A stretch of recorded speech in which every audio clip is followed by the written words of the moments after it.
launch of Gladiator.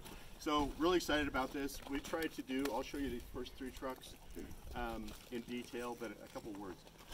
Try to get them, knowing all the subsets of off-roading, we tried to put the first two trucks just in completely different camps. And I think you guys get that right away. Then the 715 was just really a labor of love. It's a little over the top, but intentionally so.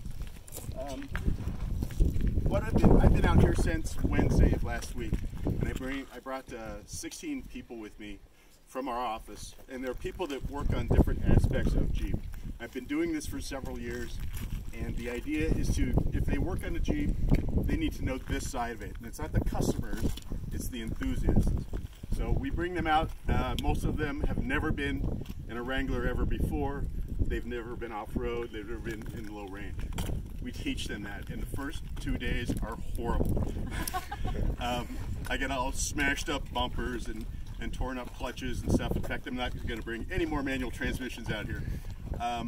But then it happens. Like the third day, they get it, and all of my people got through and had a great time. My goal is to get them to go woohoo, and they do it. They pull up to something that 2 days before they thought it would be impossible to do, and they do it, and do it carefully and easily. It's a real great experience. In fact, last night we had the awards ceremony for these people. They're on their way home today. The awards ceremony is well lubricated, but everybody, because most of them are millennials, so they all get awards. And we gave out for the first time this year, it's an epic trophy. It's the MVP, and it went to a young lady who had never, I don't think she's ever been this side of Illinois, right? And she learned how to drive a Jeep. Great, she did a great job, and we awarded her with the MVP. It looks like the Oscar award, but it's really tall, and he's holding a little golden Jeep. So a lot of great fun. So then, what do we get out of it? And what we've gotten over the last few years of doing this, the output is the JL. The high fenders on the JL, the metal bumpers, capable of taking a winch right away, the hood, the way the top works, the way the doors can be lifted off, all the great things that we baked into JL. For instance, you can latch a hood really several different ways. We always have the latches on the outside of the hood. Small, insignificant detail, but it means the world to us. We've always done it that way, and we should, but we always have to defend these things. We get engineers approach us and say, we could hinge the doors a different way inside. Not going to do it.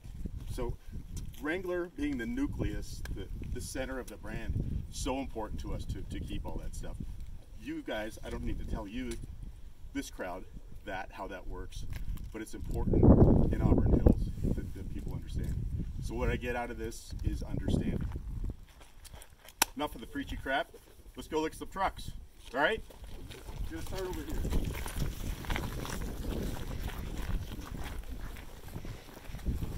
A flat bill. Yeah, we really called it flat bill. Most people, I think, understand that, why it's called a flat bill. It is motocross support truck. There's 2 KTM 250 two-strokes in the back. First Gladiator on 40s. Mel is right behind me, but that's right. That's fine. 40-inch tire on a 20-inch wheel. Amazing 2-inch lift to make this happen. That we got out of the JL program. We got the wheel openings so opened up on that, and the high fenders. These fenders are custom. They're carbon. They're even higher. Aggressively styled. We tried to style the truck like the bikes. We got all the clues from that. More aggressive hood. I think this is one of the coolest pieces. This is actually a see-through sort of a vent. It's a functional badge, I guess. Shorty front bumper, bypasses on it. Again, the 2-inch lift. This is a soft top. We've got my favorite mode is having the curtains off the back of it. I think that's cool. I've got a Gladiator coming. I'm going to take these pieces off and never put them back on. So it's a 5.5-foot box. The bikes fit in there. We took the tailgate off and made custom sleds for the bikes to fit into. Then they're held in there by the foot pegs rather than a bunch of straps.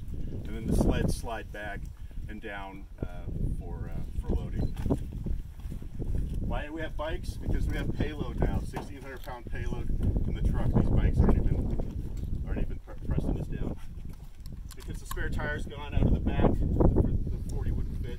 We've aggressively ramped the departure angle on it, and then it's covered in these very motorcycle-inspired graphics, which I think is cool. This thing in the distance just glows. Super cool. Powertrain is stock, 3.6 automatic. It started life as a Rubicon, and it still is. Questions? Nobody's going to ask about the hat.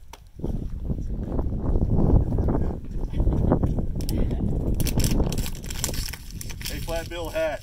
Do not touch the hat. Don't bend it. Leave the sticker on. You know how to wear it? Come on, come on, come on. Glasses off. It'll fit on you. Awesome. Over the ears. Full on flat. There you go. Terrible. Selfie. Shiny with the flat bill. Come on, man. I don't think you curve. Glasses off. Or you need a hat, man. Glasses off. No, you gotta tuck the ears in. I don't know if I There you know go. that. There you go. That's it. Oh yeah. Although I don't have my tall black socks on today, though. So I'm sorry. I didn't know. I tried really hard to find those fake sleeve tattoos. Should it be a reverse? It's almost like reverse flat bill, right? No, it's just like good. that. Okay. All right. Good. My ears tucked? You're still a dork. Okay, appreciate that. Anyway, flat bill, ladies and gentlemen. Inside of it is done up. The seats, we actually got 4 motocross jackets and cut the centers out of them and baked that into the seats. I don't have carpet in any of these. We take the carpet out, and carpet and Moab just don't get along really well.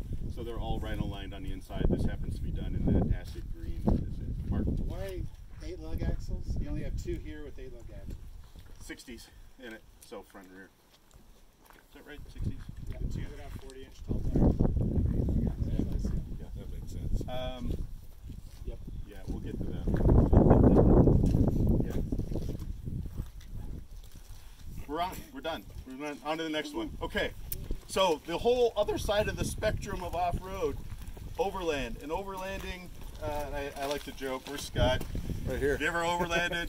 And I asked this to the crowd, you ever overlanded? No. You ever slept in your car? Yeah. So that's overlanding. Taking advantage of payload and space. So Wrangler, we know, is a good, capable overland vehicle, but they run out of payload really quickly and space. So the Gladiator, I think, fixes a lot of those things. This started out as a Rubicon. It's up on 2-inch lift again. We got from Mopar, bought shops. The steel wheels we find at, I think, Wheel Antiques. 37-inch tire. This is the new Gator Green, so this green will be, and it's barely green, that'll be available on Gladiator later this year. Front end of it, Rubicon, the steel Rubicon bumper, a 12,000-pound winch to it. The hood is unique. It's the export hood, which for head impact doesn't make any sense to me at all. Head impact means it's a steel hood. Non-head impact, you get an aluminum hood. So it's a little bit taller. JPP supplied us with the snorkel, and I have to explain to people all the time that doesn't mean you go through water this deep. It means when you go through water, you don't have to worry about it. That's really what it means. The roof is a new piece that we actually put a rebate in the back of the roof so we could get the tent nestled in there tighter. The real custom piece on it is the rack. We made the rack specifically for the truck.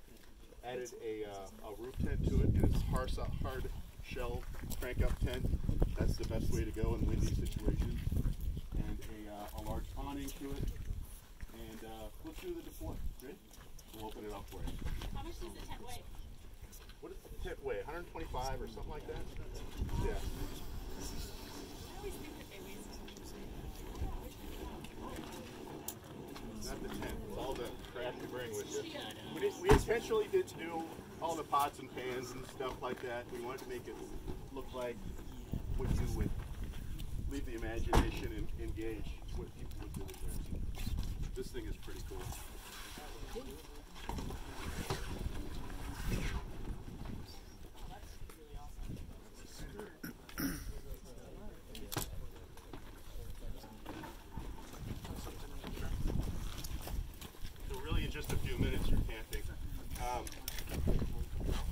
The guy on the ladder over there, we baked the ladder into the rack, and there's a step that's into the flare. There's steps all over the side to get up there. The guy cranking it up, or the guy inside the tent, we engaged his wife, who happens to be an interior designer, and she did the inside of the tent. It's spectacular. It's really beautiful. Please go up there.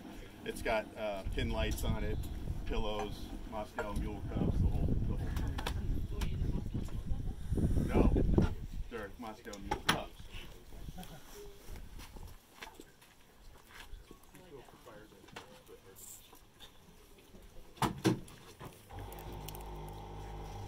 In the back, there are 2 drawers. This one we customized.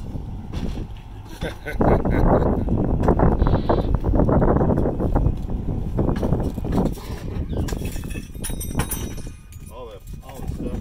Ice, limes, You guys really do think of everything. salt, and the dyno throttle.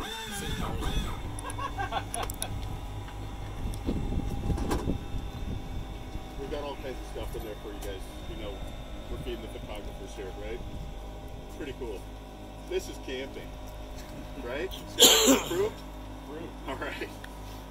Inside of it, we redid the seats in this beautiful brown leather. One of the surprises of doing this stuff, when we painted the roof, we painted the inside the same color. It turned out really cool. The seats are cool. The leather has been laser etched. Oh yeah. Oh my god, you guys. The leather's been laser etched with the topo map of Moab. And I also like that the fire pit is glued to the So rock. the fire pit actually is one of those handkerchiefs with the LED lights. We had it going in the dome. It won't look so good out here. But you ever been to a Greek restaurant, right? We had people roasting marshmallows over fake LED fires. But that's the level of detail. Also the cans baked into the side. Really kind of a cool detail on the truck. So there you go. I'm happy that these 2 trucks are bookends. Really cool. All right, questions? Gas or diesel? Gas. 3.6 gas. Powertrain essentially stock. Okay, looks like a Rubicon. If you're gonna drive it around, we'll put the tent down. Okay? Good, really good. On to my last thing. Christy, I'll need you to help me do it. Please go up and look in that tent. It's really super cool.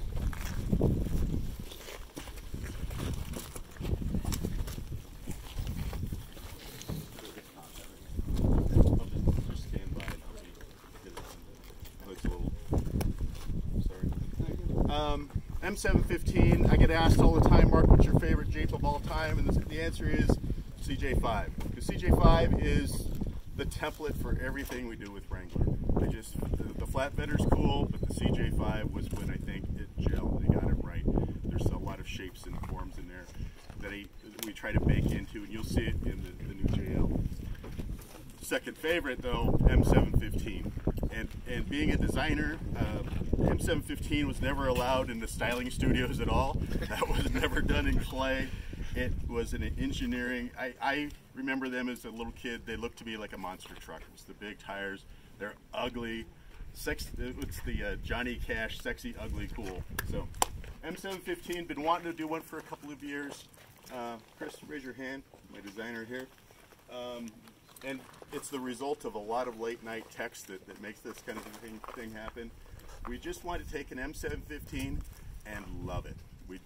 Every detail on this. And again, yes, it's a little over the top, but yes, that was intentional. The truck we bought off of Craigslist, how much was it?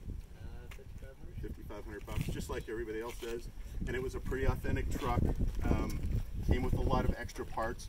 I'm happy to tell you, we took everything we took off of this.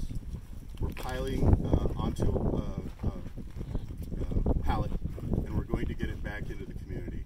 We were as hurt as anybody else was by the commercial, and if you study the commercial, they crunch something. I don't know what they crunch, but we